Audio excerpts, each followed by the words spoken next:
Bismillah, kita lanjut dengan menjelaskan ayat Allah Subhanahu wa taala ini. Bismillahirrahmanirrahim. Wal asr, demi masa, atau bisa juga diartikan demi waktu asar.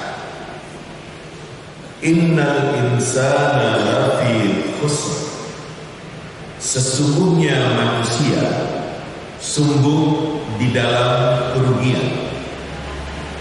Illal ladzina amanu wa 'amilus shalihat, kecuali orang-orang yang mereka beriman dan melakukan berbagai kesalihan. Wa tawassaw bil haqq, dan mereka saling berwasiat atau saling berpesan dengan kebenaran. Wa tawassaw bis sabr, mereka saling berwasiat atau saling berpesan dengan kesabaran. Ibu bapak yang saya muliakan, pertama terkait dengan gambaran ayat surat Al-Asr ini.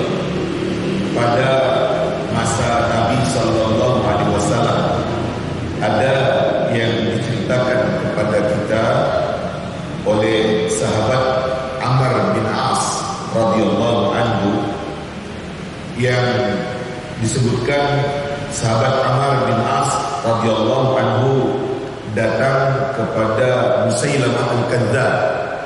Musailamah al-Kadzdzab ini adalah seorang yang demikian membenci Islam dan dia mengatakan dirinya adalah nabi. Ibu-ibu, itu terjadi setelah Rasul Sallallahu Alaihi Wasallam dia diutus oleh Allah Subhanahu Wa Taala menjadi Rasul, sementara yang namanya Amr bin As ini belum beriman, masih musyrik, kafir. Waktu itu Musailamah al-Kadzdzab dia bilang kepada Amr bin As, "Mada unzila ala sahibikum fi hadhil muddah?" Apa yang telah diturunkan kepada teman engkau dalam kurung Nabi Muhammad pada masa-masa seperti ini? Kata Amr bin As ketika itu, "Laqad unzila alaihi suratun wajizah balighah." Sungguh telah diturunkan kepadanya suatu surat yang demikian sangat ringkas tapi demikian sangat mendalam.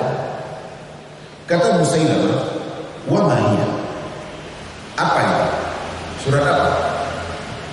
Kemudian Amr bin As membacakan, "Wal 'ashr, innal insana lafi khusr, illa alladziina aamanu wa 'amilus shalihat, wa tawassaw bil haqq, wa tawassaw bis sabr." Itu dia yang diturunkan katanya. Fafakkara Musailamah berpikir sesaat, sejenak. Katanya sembari berolok-olok, "Waqad unzila alayya mithluha." Kepada saya juga baru diturunkan seperti surat itu. Kemudian Amr bin As mengatakan, "Wa ma huwa?" Apa itu? Kata Musailamah sembari mengolok-olok meniru ayat Al-Quran yang tadi disampaikan, katanya, "Ya wabar, ya wabar, innama anta udhunani wa sadar, wa sa'iruka haqar haqar." Artinya, wahai marmut, engkau hanyalah punya dua telinga dan satu dada. Jalanmu lambat atau melompat. Kata Musailamah kepada Amr, "Kaifa tara ya Amr?" Amr, bagaimana menurut kamu? Kata Amr bin As kepadanya, "Wallahi innaka la ta'lamu anni a'lamu annaka takdzib." Demi Allah, sesungguhnya engkau tahu dan saya tahu kamu itu adalah orang pembohong, kamu orang pendusta, karena dia yang mengada-ada, seperti yang dikatakan tentang dirinya, dia adalah nabi. Iya, setelah Nabi Muhammad Sallallahu Alaihi Wasallam. Nah, para jemaah yang mereka yang kita lihat dalam cerita ini adalah seorang kafir yang namanya Musailamah, yang diberi gelar Al-Kadzdzab, tukang bohong, tukang dusta, mengolok-olok Al-Quran dengan membuat-buat seperti ayat Al-Quran.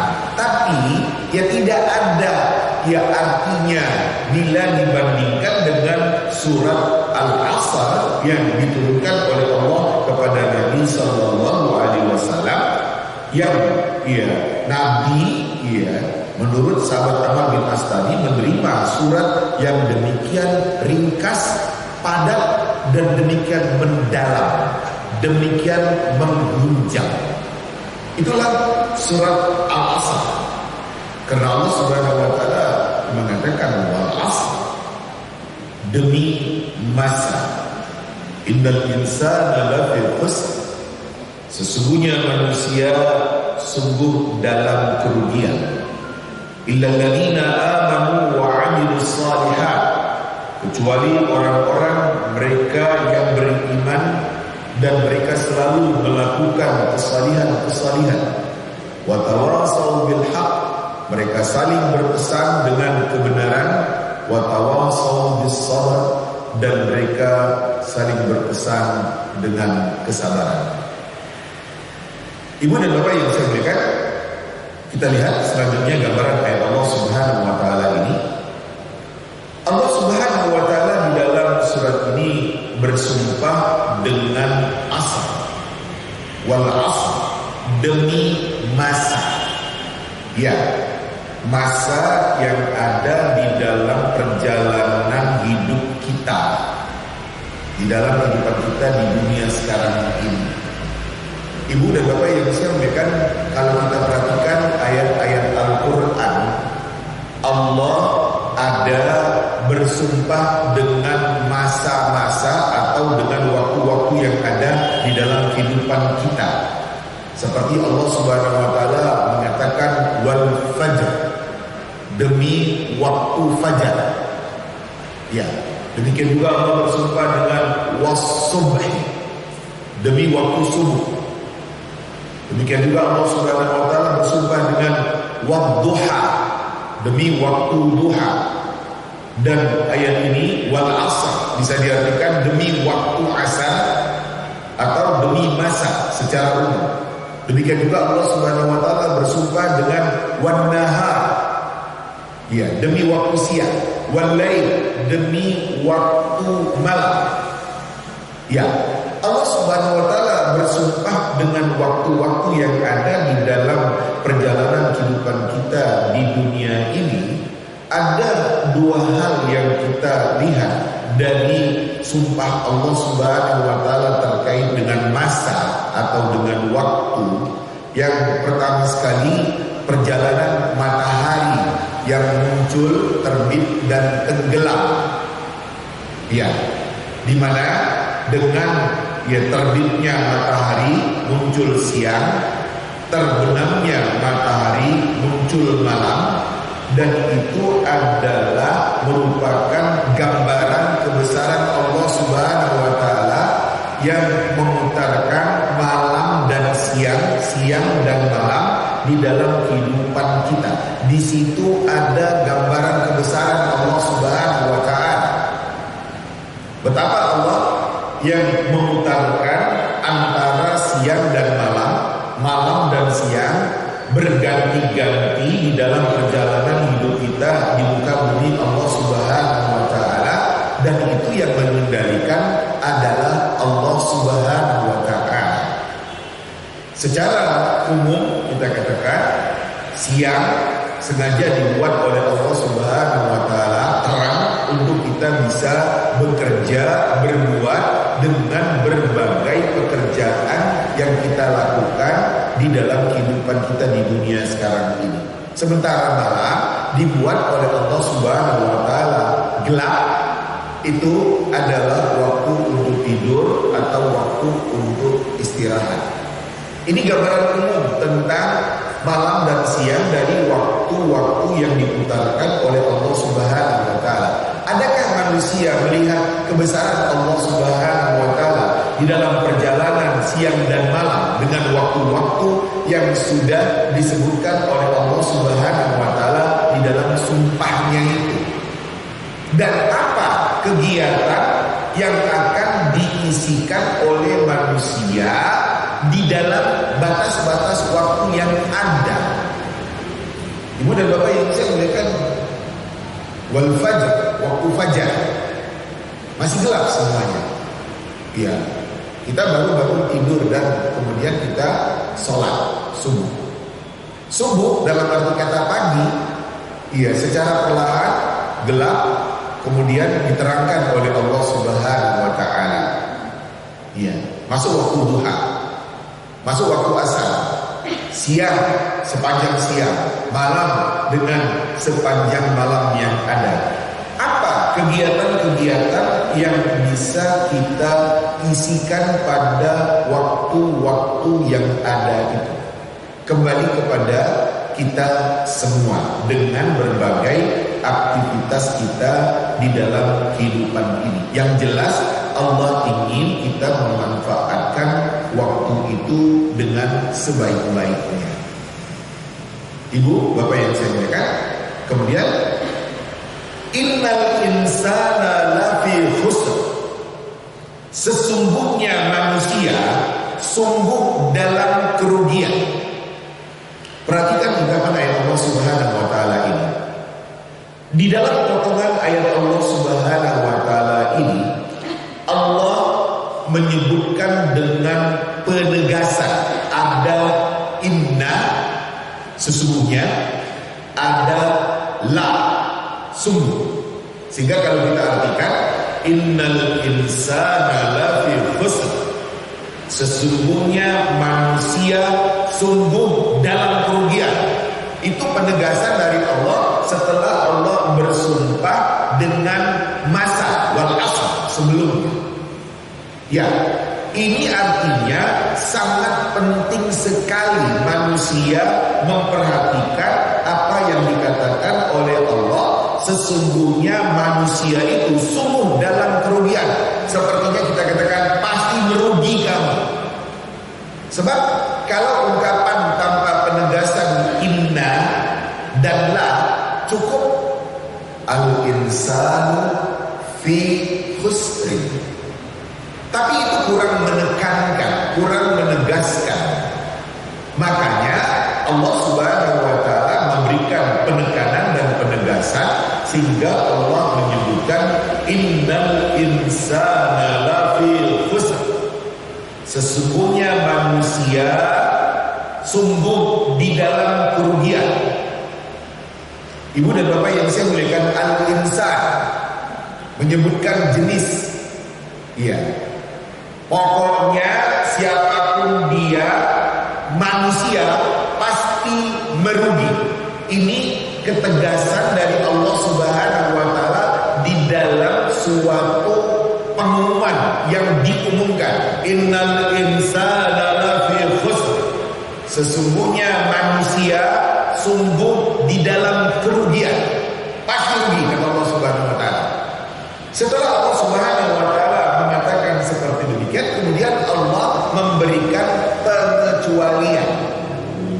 Orang yang tidak akan merugi adalah illal ladzina amanu, kecuali orang yang mereka beriman. Satu, ya, wa amilus shalihat. Yang kedua, orang yang selalu melakukan berbagai kesalihan. Yang ketiga, tawasau bil haq, selalu berpesan dengan kebenaran.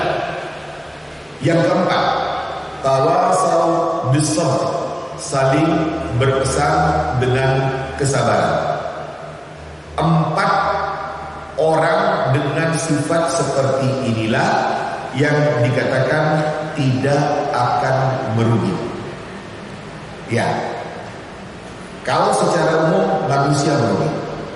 Yang tidak akan merugi adalah manusia-manusia yang beriman, yang selalu melakukan berbagai kesalihan, yang saling berpesan dengan kebenaran dan saling berpesan dengan kesabaran.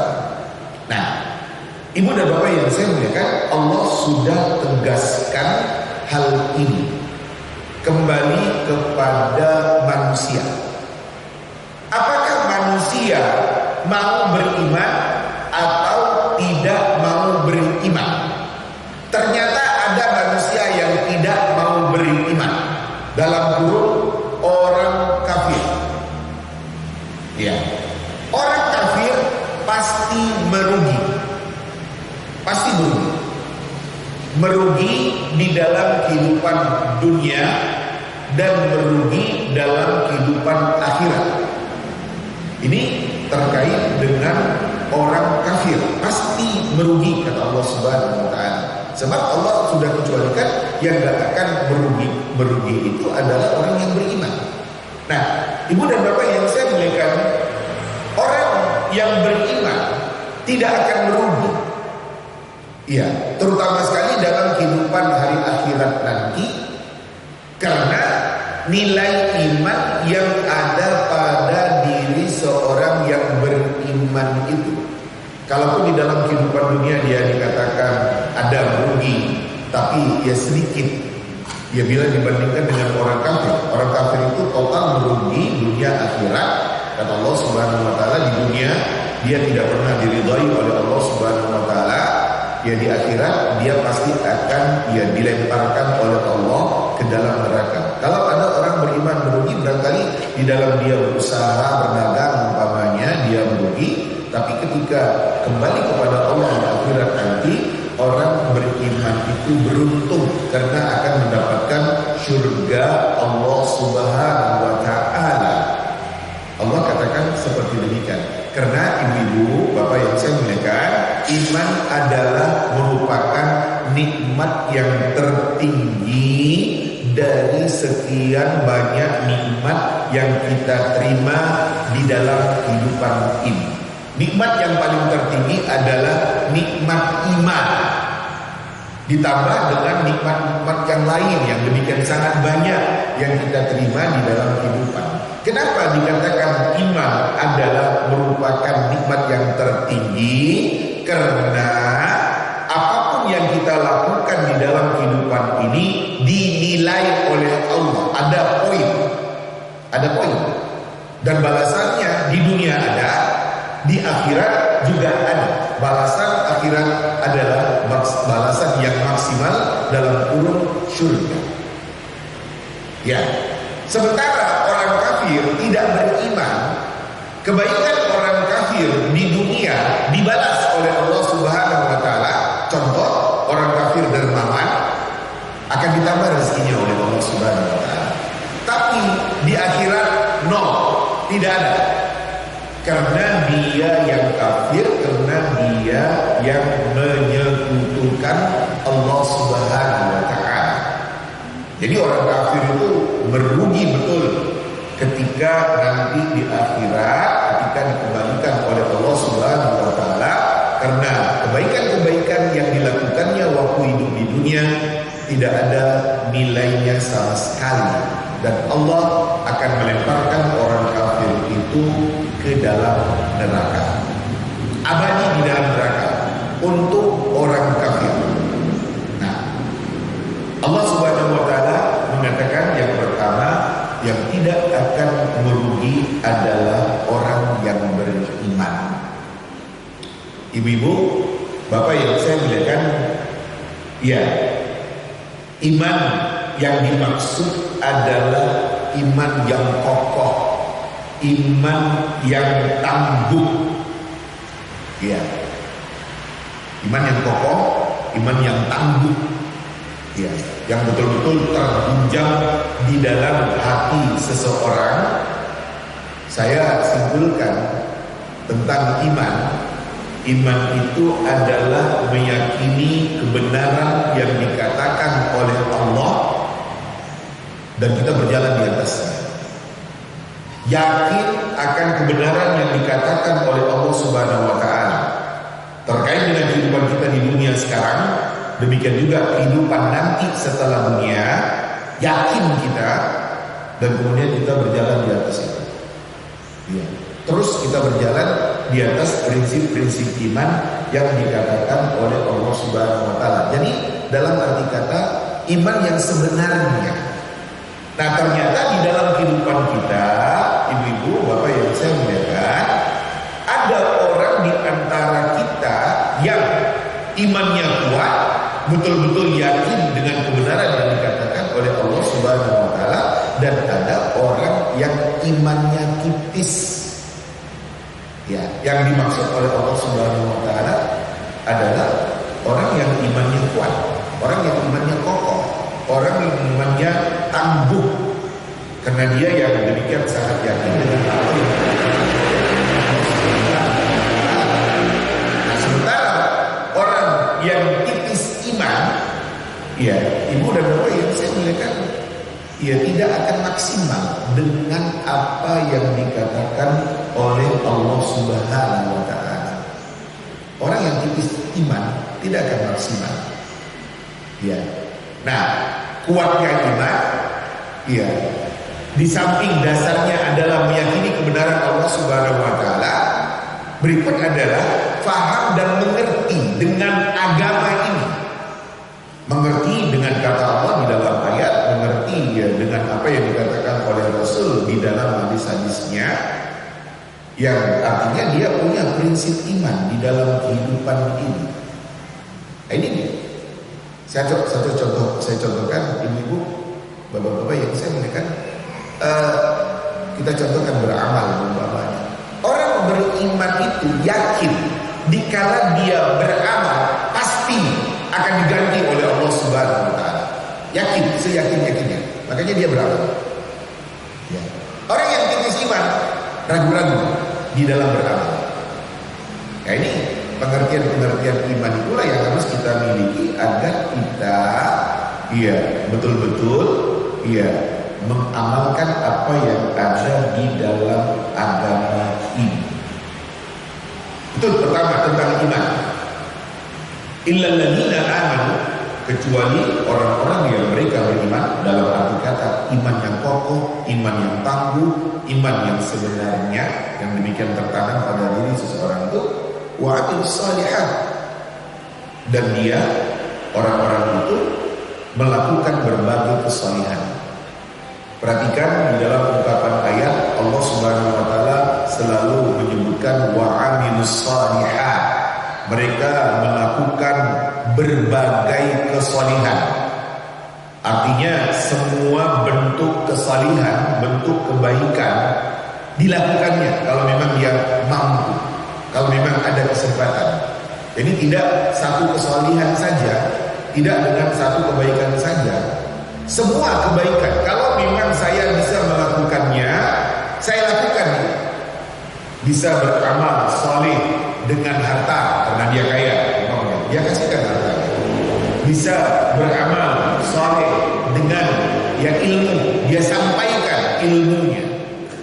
Di suatu saat dengan tenaga, di suatu saat dengan waktu, dia akan berikan apa yang memang dia bisa mengisi hidup ini dengan kesalihan, dengan kebaikan.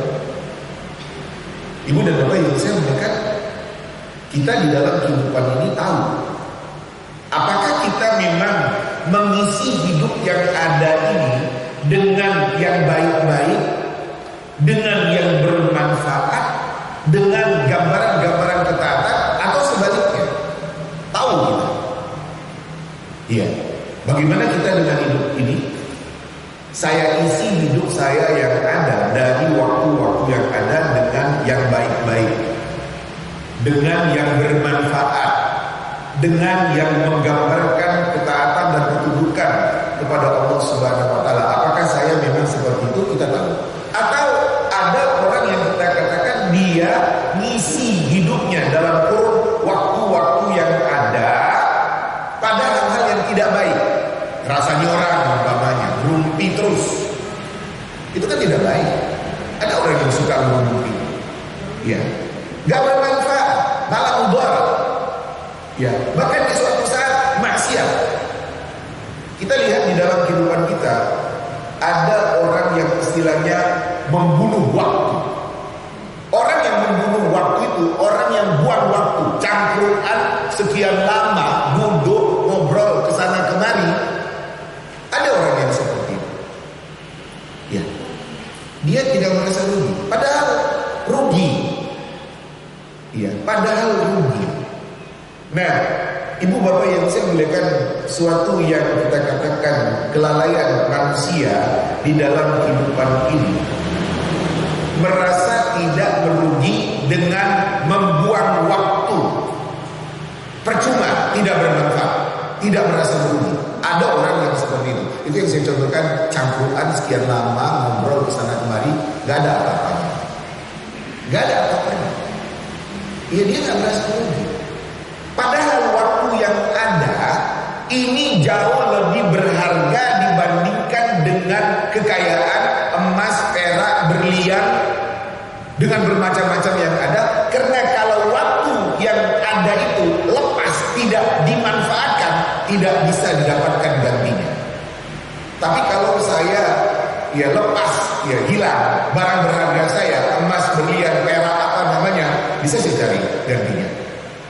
Tapi waktu yang kamu buang-buang percuma seperti itu, lepas seperti itu, gak ada gunanya, gak ada manfaatnya, bahkan gak akan pernah dapat gantinya. Jadi banyak orang-orang yang gak sadar, padahal Allah Subhanahu wa Ta'ala sudah mengemukakan hal ini di dalam ayat-ayat Al-Quran terkait dengan waktu yang ada. Nah, ibu bapak yang saya ingatkan, bagaimana hendaknya kita sebagai seorang yang beriman mengisi waktu-waktu yang ada itu untuk hal-hal yang kita katakan hal yang baik, hal yang bermanfaat, hal yang menggambarkan ketaatan dan kedudukan kita kepada Allah Subhanahu wa Ta'ala. Jangan pakaikan waktu yang ada itu untuk hal-hal yang tidak baik, untuk hal-hal yang tidak berguna, apalagi untuk hal-hal yang sifatnya maksiat kepada Allah Subhanahu wa Ta'ala. Jadi kita bisa lihat di dalam kehidupan kita, apakah memang kita mempergunakan waktu yang ada dengan sebaik-baiknya? Dikala dia mengatakan iya, insya Allah nggak ada waktu saya yang terbuang percuma, dia beruntung, dalam kurung tidak merugi. Tapi kalau dia membuang-buang waktunya percuma, dia merugi. Dia merugi. Allah yang bilang seperti itu. Nah, kemudian kata Allah Subhanahu wa Ta'ala, ya, wa tawassaw bil haqq, saling berpesan, saling mengingatkan dengan kebenaran. Ibu dan bapak yang saya muliakan, kita tahu di dalam kehidupan kita di dunia yang ada ini, kita tahu dengan yang namanya kebenaran. Kita harus selalu saling mengingatkan di antara sesama kita dengan kebenaran, dengan keadilan, dengan kebaikan, dan kemudian kita istiqamah dengan itu. Artinya sudah merupakan prinsip saya untuk selalu mengingatkan dan saling mengingatkan dengan kebenaran. Ya, akan saya lakukan terhadap orang-orang yang ada di sekitar saya, dalam kurung keluarga, teman, saudara, sahabat. Dia akan selalu mengatakan ini yang benar, ini yang baik, ini yang gambaran keadilan itu. Dan dia tetap dengan prinsip seperti itu. Dia tidak mau dengan yang batil, dengan yang tidak benar, dengan gambaran-gambaran ketidakjujuran, dalam kurung kecurangan. Dia tidak mau. Ya. Jadi kita harus tanamkan prinsip ya tawassaw bil haqq. Terutama sekali di dalam lingkungan yang kita katakan lingkungan kita, apakah itu di tengah keluarga umpamanya, di tengah berteman, bersahabat umpamanya, prinsip saling mengingatkan dengan kebenaran. Kemudian tawassaw bis sabr, saling berpesan, saling mengingatkan dengan kesabaran. Ibu dan bapak yang saya muliakan, saling berpesan dengan kesabaran. Oleh ulama terkait dengan sabar itu dibagi kepada 3. Yang pertama, sabar dalam melakukan ketaatan. Yang kedua, sabar dalam meninggalkan pelanggaran ataupun kemaksiatan. Yang ketiga, sabar dalam menghadapi musibah yang terjadi. Ini yang dikatakan sabar. Dan kita harus tahu saling mengingatkan tentang hal itu. Saling mengingatkan dengan kesabaran untuk sabar di dalam melakukan ketaatan-ketaatan. Karena memang perlu sabar. Seperti umpamanya pagi subuh umpamanya udara dingin, malas bangun. Karena dingin. Ada kesempatan ngaji, ada hujan sedikit, gak mau ngaji. Alasannya macam-macam. Nah itu, jadi perlu sabar untuk melakukan ketaatan. Apakah ibadah atau kebaikan-kebaikan yang lainnya. Yang kedua, sabar di dalam menghadapi pelanggaran ataupun kemaksiatan, di mana orang-orang pada melanggar, orang-orang dengan perbuatan yang sifatnya maksiat kepada Allah, dia nggak ikut. Saya nggak ikut, saya nggak mau ikut. Setelah dia ingatkan ternyata orang-orang nggak mau, ya sudah, saya nggak ikut. Ya perlu sabar. Kendati pun barangkali nanti dia dituding macam-macam. Soal kamu, umpamanya seperti itu. Ya seperti itu. Ketika kita dengan prinsip-prinsip kebenaran dan tidak mau dengan hal-hal yang sifatnya pelanggaran, dosa atau maksiat itu, selalu saja ada orang yang gak suka dengan kita. Tapi kita sabar. Dan yang ketiga, sabar di dalam menghadapi musibah, hal-hal yang mencelakakan, yang membuat kita susah, menderita di dalam kehidupan ini. Nah, ibu dan bapak yang saya muliakan, apabila kita menanamkan apa yang dikatakan oleh Allah Subhanahu wa taala dengan 4 prinsip yang disebutkan di dalam surat Al-Asr ini, insya Allah kita tidak termasuk kepada orang yang merugi. Tidak termasuk insya Allah. Kalau kita benar-benar beriman, kalau kita benar-benar mengisi hidup dengan kesalihan, kalau kita benar-benar dengan prinsip kebenaran, kalau kita benar-benar dengan prinsip kesabaran, tidak akan merugi kata Allah Subhanahu wa taala. Dan Allah yang bilang seperti itu, tidak akan merugi. Nah, apa yang dikatakan di dalam ayat ini harus betul-betul menjadi prinsip di dalam kehidupan kita. Ibu dan bapak yang saya muliakan, dijelaskan tentang surat Al-Asr ini. Para jemaah yang saya muliakan, dijelaskan dari seorang yang namanya Ubaidillah bin Hisn Abi Banina. Katanya menceritakan, kana rajulani min ashabi Rasulillah idzal taqaya lam yatafarraqa illa ala an yaqra ahaduhuma 'ala al-akhar surat Al-Asr. Adalah 2 orang dari sahabat Nabi yang ada. Ini tentang gambaran sahabat Nabi. Adalah 2 orang sahabat Nabi yang ada. Kalau ada 2 sahabat yang bertemu, mereka tidak akan berpisah kecuali setelah seseorang membacakan kepada temannya surat Al-Asr ini. Jadi sebelum berpisah, mari saudaraku, kita perhatikan ayat Allah Subhanahu wa taala ini.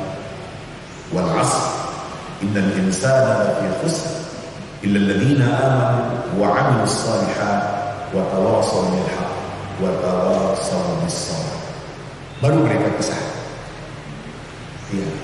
Mengingatkan kita sebagai berteman, jangan sampai dikatakan oleh Allah sebagai orang yang berugi. Nah, sahabat-sahabat itu kan demikian memahami ayat Allah Subhanahu wa taala yang Sehingga sebelum berpisah, ada di antara dua sahabat yang akan berpisah ini setelah tadinya mereka bersama membacakan surat Al-Asr. Demikian juga ada kebiasaan yang baik para jemaah yang saya muliakan, sebelum berpisah dari majelis yang ada, membaca surat Al-Asr. Mari sama-sama kita baca surat Al-Asr. Wal 'asri innal insana lafi khusr illa alladziina aamanu wa 'amilus shalihaati wa tawassaw bil haqqi wa tawassaw bis sabr.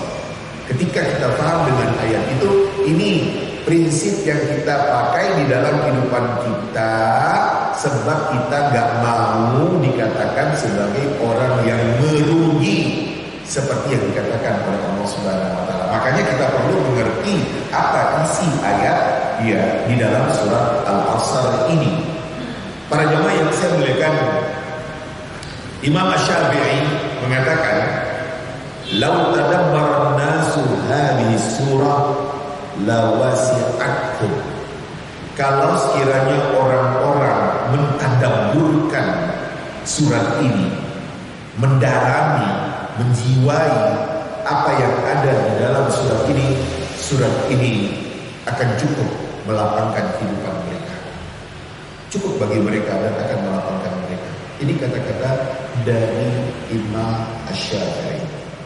Inilah dia surat Al-Asr. Iya. Ibu dan bapak yang saya muliakan, dikala Allah Subhanahu wa taala, kamu tidak akan merugi kalau kamu punya prinsip ini. Iman, amal saleh, selalu mengingatkan dengan kebenaran, selalu mengingatkan dengan kesabaran. Ini hendaknya kita miliki. Terutama sekali bagaimana kita, ibu dan bapak yang saya muliakan, menguatkan iman kita, menanamkan prinsip-prinsip iman yang sudah kita pahami dari ayat, yang sudah kita pahami dari hadis Nabi SAW, dan itu menjadi prinsip di dalam kehidupan kita. Maunya kita seperti itu. Iya. Dan itu akan kita dapatkan kalau kita selalu ngaji. Karena semakin paham, semakin mengerti. Kita yakin Al-Quran ini adalah kebenaran dari Allah Subhanahu wa taala. Dikala kita mengerti dengan ayat yang ada, kita jadikan itu sebagai prinsip di dalam menjalani kehidupan ini. Inilah yang akan membahagiakan kita. Makanya saya katakan, ayo tingkatkan pemahaman terhadap Al-Quran, terhadap hadis-hadis Nabi SAW, sehingga kita hari demi hari semakin kokoh, semakin kuat, tangguh dan istiqamah.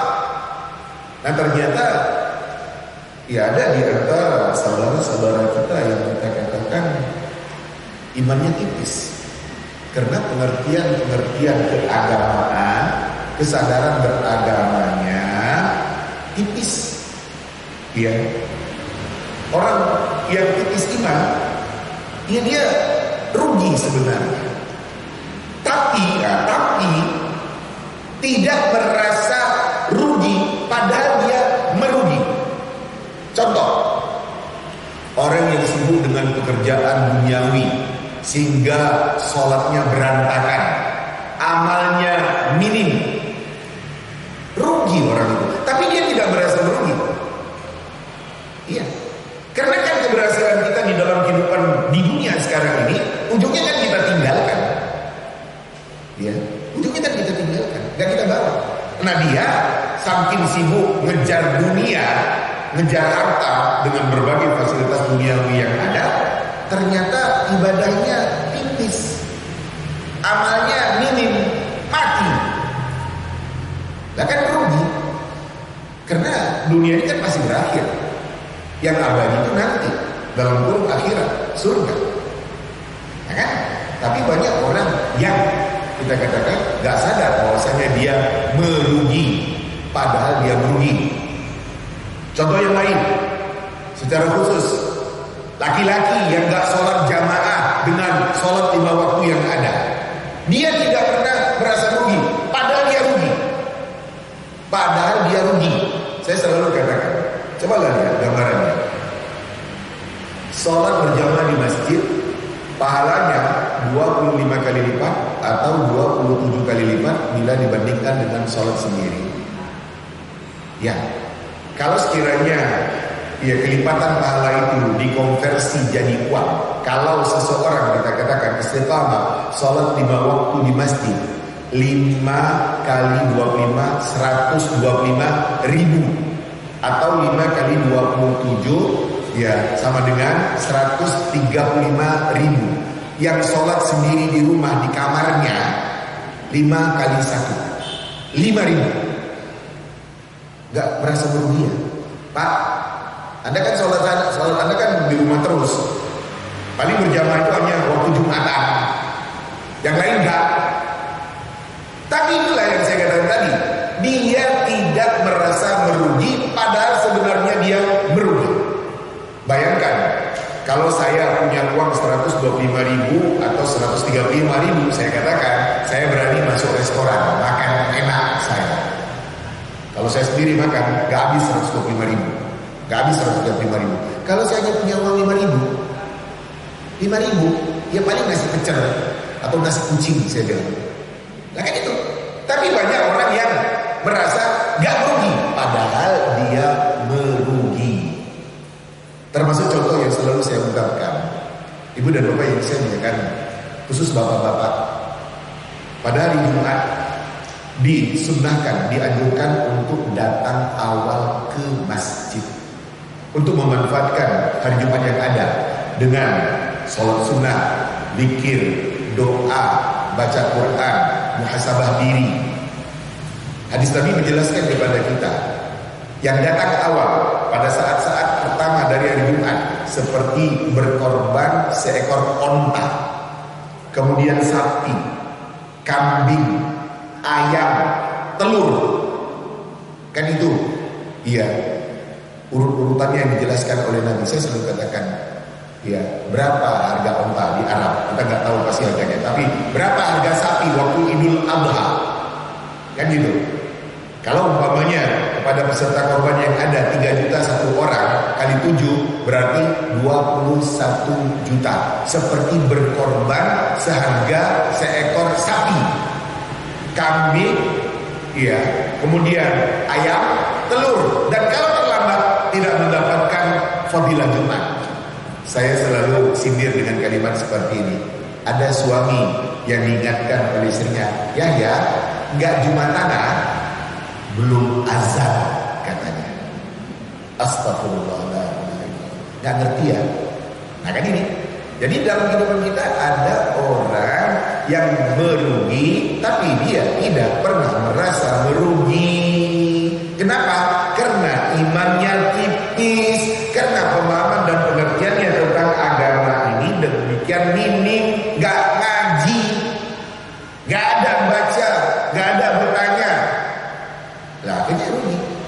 Padahal waktu dari perjalanan hidup kita di dunia ini, ibu dan bapak-bapak, sama-sama bisa kita sadari, dengan bertukarnya hari demi hari, pekan demi pekan, bulan demi bulan, tahun demi tahun, muter terus, itu artinya kita semakin dekat dengan terminal akhir kehidupan dalam kurung kematian. Bukan bertambah umur, enggak, berkurang umur.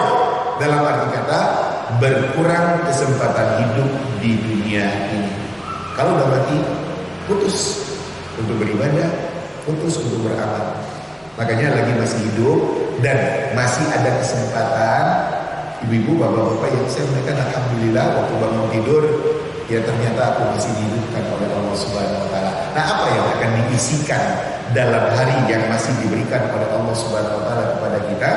Itu tadi hendaknya kita memanfaatkannya ya pada hal-hal yang sifatnya baik, bermanfaat, dan gambaran-gambaran yang itu adalah gambaran ketaatan dan ketundukan kita kepada Allah Subhanahu Wa Taala. Ibu dan bapak yang saya muliakan, inilah ya beberapa gambaran dari ayat Allah Subhanahu Wa Taala di dalam surat Al-Asr yang kita baca di pagi hari ini. Mudah-mudahan bisa menambah pengertian dan pemahaman kita tentang ayat Al-Quran yang kita kaji. Uraiannya saya cukup demikian. Berikut monggo kalau ada yang menjadi pertanyaan dan ibu dan bapak silakan untuk disampaikan untuk kita bicarakan lebih lanjut. Dipersilakan. Ya, monggo. Mari Masih ada waktu panjang. Assalamualaikum warahmatullahi wabarakatuh. Salam. Saya mau bertanya soal ada kaitannya dengan surat Al-Asr. Manusia yang mungkin. Kalau itu kita wajib memohon ampun istighfar saya kepada Allah Subhanahu wa taala. Dan saya itu pernah mendengarkan di masjid atau sholat yang kalau istighfar itu yang tepat-tepat. Maksud saya nggak jelas itu bacaan kata-kata. Nah, itu hukumnya bagaimana Ustaz? Kalau keduanya saya itu kalau istighfar itu sebetulnya kan 33 hukumnya saja. Tapi kadang-kadang nggak sampai 33 itu bagaimana Ustaz? Kedua, karena kalau di musola atau di sini ada surat dari asal itu kita wajib menghadiri. Bagaimana menghadiri biasa? Kan di situ ada ustadznya atau imamnya itu kan dari kita berdoa. Padahal kalau istighfar itu ya kita mohon maaf kepada Allah. Kok suaranya itu tepat-tepat bagaimana Ustaz hukumnya? Apa Ustaz saya tidak ngerti? Apa Ustaz tidak ngerti Ustaz? Assalamualaikum warahmatullahi wabarakatuh. Waalaikumsalam warahmatullahi wabarakatuh. Ibu yang saya muliakan, bacaan-bacaan yang ada dalam bermacam-macam kalimat suci, kalimat baik yang diajarkan seperti subhanallah, alhamdulillah, la ilaha illallah, Allahu akbar, la haula wala quwwata illa billah, termasuk astagfirullah, astagfirullah. Itu memang harus dibaca dengan perlahan, jelas, dan pengertian dari kalimat itu harus ada pada diri kita. Saya selalu katakan jangan hanya ucapan lidah belaka. Tahu kamu isinya, tahu hakikat ataupun tuntutannya, harus. Jadi seperti yang ibu katakan, istighfarnya terlalu cepat, kan gitu, nggak jelas. Astagfirullah.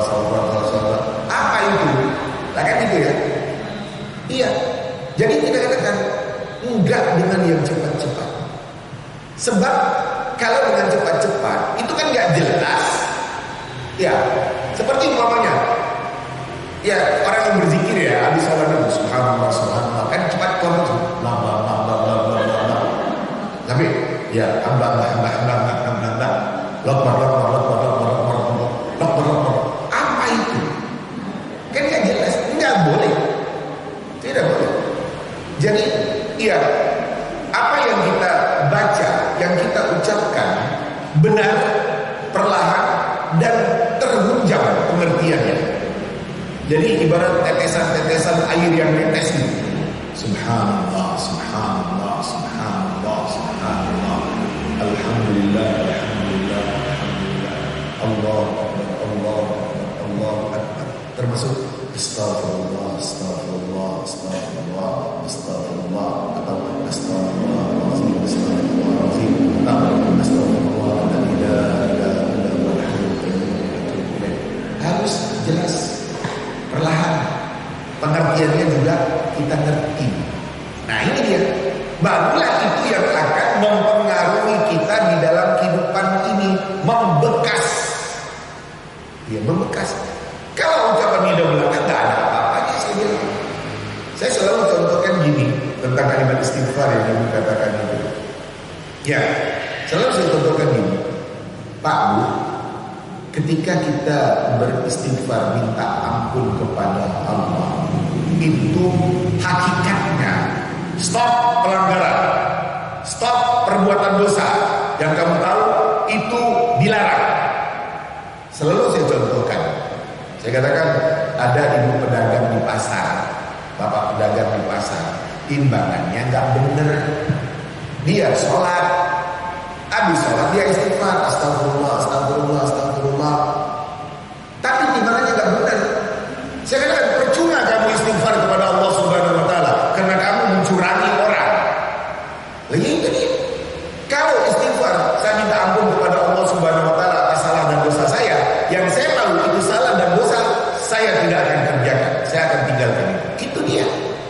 Jadi istighfar itu saya simpulkan stop pelanggaran dosa. Ya, stop pelanggaran, stop perbuatan dosa, stop perbuatan maksiat. Ketika saya tahu itu tidak benar, saya tinggalkan perbuatan yang tidak benar. Nah, Nabi Shallallahu Alaihi Wasallam dalam hadisnya mengatakan Nabi itu beristighfar, minta ampun kepada Allah Subhanahu Wa Taala 70 kali sampai 100 kali. Jadi Nabi itu banyak istighfar kepada Allah Subhanahu Wa Taala. Nah, Nabi itu kan maksum yang terpelihara terjaga dari dosa, karena salah dan dosa Nabi telah diampuni oleh Allah Subhanahu Wa Taala, baik yang lalu demikian juga yang akan datang. Sementara kita kan nggak ada jaminan bahwasanya salah dan dosa kita telah diampuni oleh Allah. Seharusnya kita lebih banyak beristighfar kepada Allah Subhanahu Wa Taala. Ibu, bapak yang saya muliakan, ya, saling mengingatkan dengan kebenaran. Itu tugas kita semua. Jadi kalau memang bisa menyampaikan kebenaran itu kepada siapapun, sampaikan. Kalau umpamanya contoh mengkritik imam yang dengan zikirnya yang cepat-cepat itu, bisa sampaikanlah, Pak, kecepatan, ya nggak jelas, ya harus sampaikan. Ya. Nah, kita semua yang sudah mengerti bahwasanya zikir dengan bacaan-bacaan kalimat thayyibah itu memang harus dibaca dengan perlahan, dengan penuh pengertian dan penjiwaan. Ya, marilah kita berzikir dengan bacaan-bacaan yang benar itu, saya katakan. Jangan cepat-cepat. Sehingga dengan itu akan mempengaruhi jiwa kita, karena kita yang mengerti dengan tuntutan kalimat-kalimat suci yang kita ucapkan. Jangan tidak mengerti. Jangan tidak mengerti. Harus mengerti apa yang kita ucapkan dalam kalimat seperti Subhanallah, Alhamdulillah, Allahu Akbar, La ilaha illallah, La haula wa la quwwata illa billah, dan lain-lainnya dari kalimat-kalimat zikir yang sudah kita ketahui selama ini. Demikian tentang yang menjadi pertanyaan ibu. Lanjut pertanyaan, silakan. Monggo. Tadi kan dijelaskan di dalam surat itu kan Allah sudah mengatur waktu kodrat manusia bahwa siang itu untuk beraktivitas, malam itu untuk istirahat. Gimana Ustaz kalau misalnya penerapannya tidak seperti itu, Ustaz, dan kehidupan sehari-hari? Misal orang yang beraktivitas mencari nafkah itu di malam hari, atau intinya sebaliknya apa yang dikodratkan Allah. Karena dulu saya pernah dinasihati teman itu untuk menerangkan itu, ayo jangan ibaratnya sesuai kodrat Allah saja. Pagi itu kalian mencari nafkah, malamnya istirahat, seperti itu, Ustaz. Mohon penjelasannya adalah apa yang dikatakan oleh Allah, siang untuk bekerja, berusaha, malam untuk istirahat dan tidur, itu adalah gambaran umum. Gambaran umum seperti itu. Jadi bagi orang-orang yang mampu seperti itu, ya seperti itu. Tapi saya nggak mampu. Kerja saya satpam, jaga malam. Nah, kan itu adalah pengecualian pada orang-orang tertentu. Saya jualan nasi goreng, mie goreng, itu sore baru keluar sampai malam. Itu pekerjaan saya. Jadi bagi orang-orang yang bisa sesuai dengan sunnatullah, apa yang ditetapkan oleh Allah, iya seperti itu. Tapi saya nggak bisa termasuk yang di dalam pengecualian. Karena kita di dalam hidup ini butuh beliau-beliau itu yang kerjanya malam. Satpam penjaga ronda, siang dia tidur. Iya, malam dia berjaga. Dan kita butuh untuk keamanan suatu perumahan umpamanya. Ya memang itu. Tapi itu kan sedikit dari sekian banyak manusia. Jadi no problem. No problem. Tidak menjadi masalah. Karena di dalam kehidupan ini kita saling membutuhkan. Kita perlu ya dengan satpam, dengan penjaga ya malam, dengan yang keliling kampung atau keliling perumahan. Kita enak-enak tidur, dia memang kerja. Karena rezekinya dari ya jaga malam itu. Jadi gak jadi masalah. Yang bisa normal. Nah kan itu. Oh saya gak bisa. Kenapa Pak? Saya satpam. Saya jaga malam, ronda, waktu saya malam itu bertugas. Mau bilang apa? Demikian tentang permasalahan. Lanjut.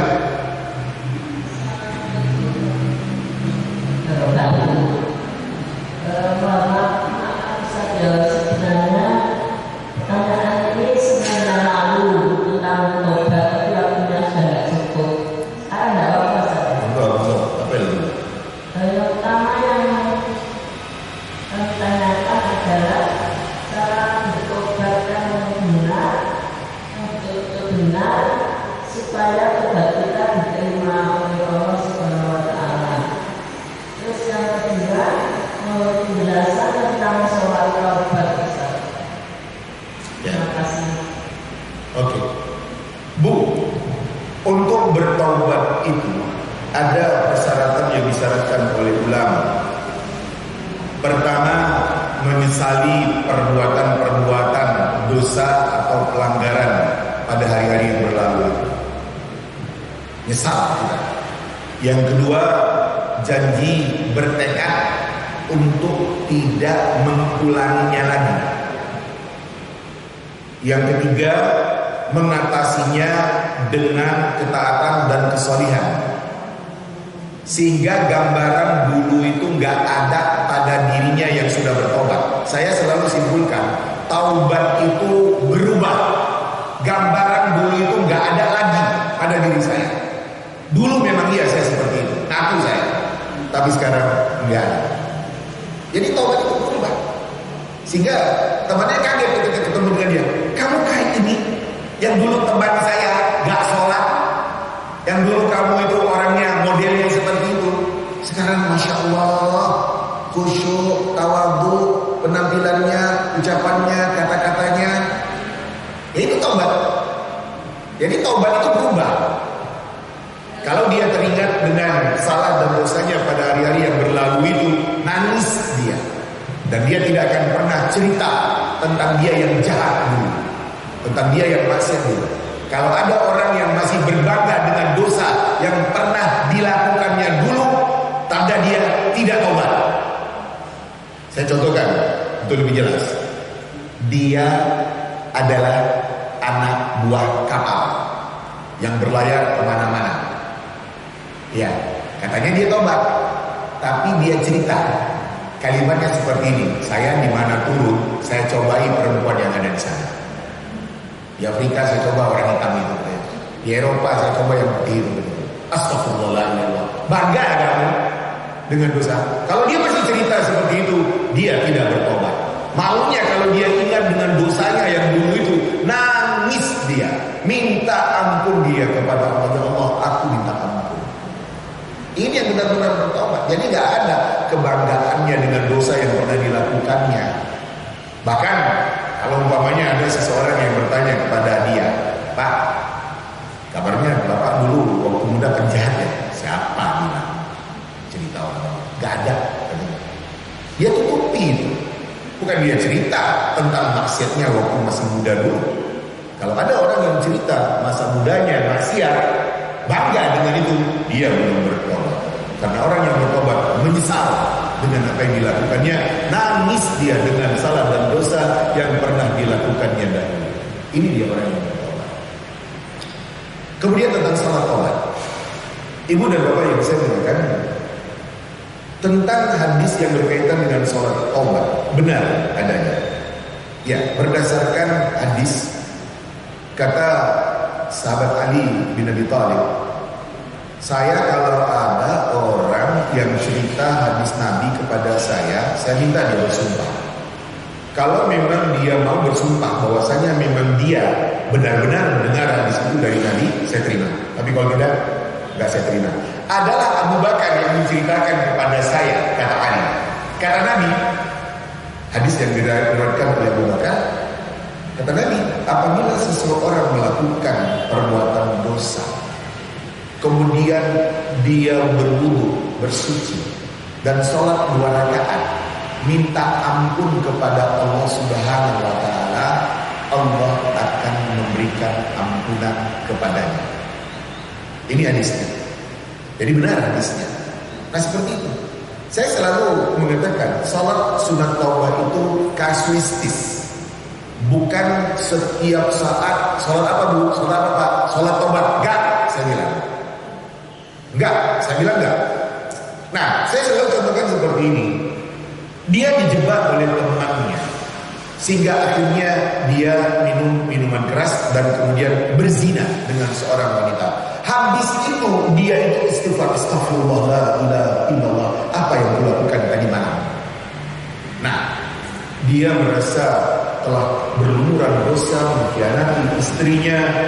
Akhirnya dia itu berwudu, sholat, minta ampun kepada Allah Subhanahu wa taala atas salah dan dosa yang dilakukannya, karena dia yang dijebak oleh temannya. Dia sendiri sebenarnya nggak ingin melakukan itu. Dia lakukan terus sampai hatinya tenang. Mudah-mudahan ya tobat saya diterima oleh Allah. Nah itu dia. Ya. Jadi seperti itu tentang sholat tobat. Jadi bukan setiap saat sholat tobat, enggak.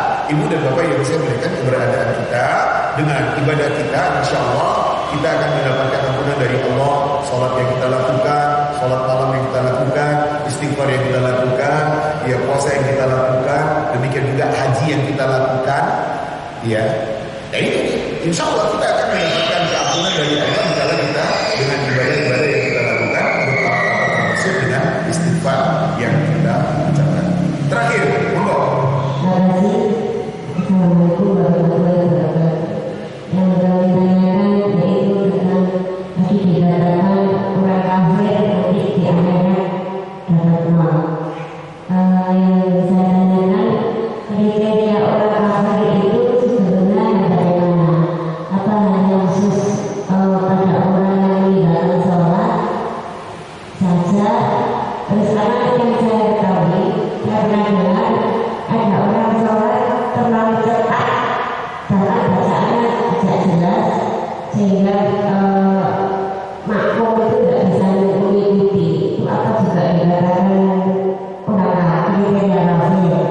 Dan juga untuk orang muslim ini kan jelas-jelas kafir. Ini ada tetangga muslim itu akhlaknya sangat bagus. Itu nanti bagaimana balasan untuk berharap akhirat? Apa dengan amal solehnya dia menurut itu apa dia masih dapat ampunan dari Allah? Terima kasih. Assalamualaikum warahmatullahi wabarakatuh. Bu, yang dimaksud dengan kafir adalah orang yang tidak seakidah dengan kita. Itu kafir. Ya, itu kafir. Orang yang tidak seakidah dengan kita, yang agamanya bukan agama Islam seperti kita, itu kita katakan kafir. Nah, kalau ada orang yang dia itu nggak sholat, umpamanya, ya memang Nabi SAW menilai orang itu kafir, tapi kita nggak boleh mengatakan dia kafir. Hadis Nabi mengatakan, man taraka sholata muta'ammidan faqad kafar. Barang siapa yang meninggalkan sholat dengan sengaja, kafir, kata Nabi. Tapi kita nggak boleh terhadap teman kita yang nggak sholat itu mengatakan, hei kafir. Kita kan nggak tahu, jangan-jangan nanti dia tobat. Iya, waktu masih muda dia memang nggak sholat. Setelah dia berumah tangga, dapat istri salihah, berubah. Lah, terlampau cepat kalau kita mengatakan dia kafir. Nggak boleh. Cukuplah itu penilaian Allah dan Rasulnya. Jadi nggak boleh kita mengatakan dia kafir. Demikian juga kalau ada orang yang dia itu sholatnya cepat-cepat.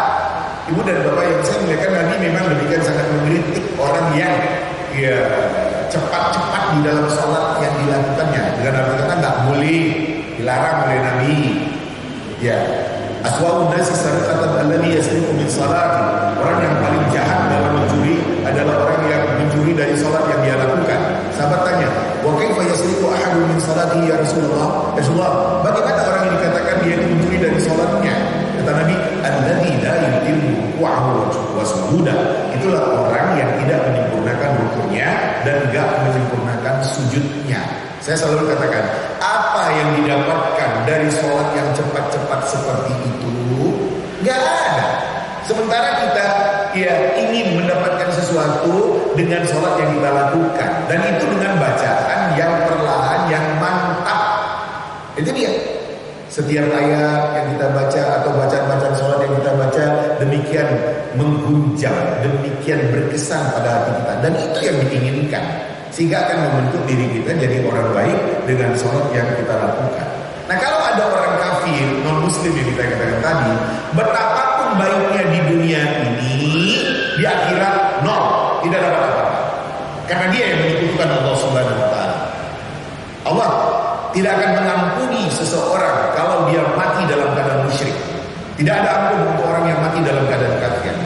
Dan ayat, ini potongan ayat di dalam surat At-Taubah 113, tidaklah sepantasnya bagi seorang nabi dan orang-orang yang beriman memohonkan ampun untuk orang-orang musyrik, kendati pun orang itu kerabatnya sendiri, familinya sendiri, setelah jelas bagi mereka bahwasanya orang itu adalah penghuni neraka jahannam. Jadi betapapun baiknya teman kita, tetangga kita yang non muslim itu, gak boleh kita takziah di depan jenazahnya, kita berdoa kepada Allah, ya Allah ampuni temanku ini ya Allah, dia orang baik ya Allah, dia orang dermawan, dia orang yang punya kepedulian. Gak, ya, karena dia matinya kafir, dia pasti mendapatkan neraka. Kalau soal di dunia, dia dibalas oleh Allah kebaikannya dengan ditambah oleh Allah rezekinya, karena dia yang dermawan, karena dia yang demikian pemurah, suka melakukan. Ya, tapi di akhirat tidak ada dapat apa-apa untuk dia. Ibu-ibu, bapak-bapak yang saya muliakan, inilah kajian kita pada pagi hari ini. Mudah-mudahan akan menambah ilmu kita sehingga kita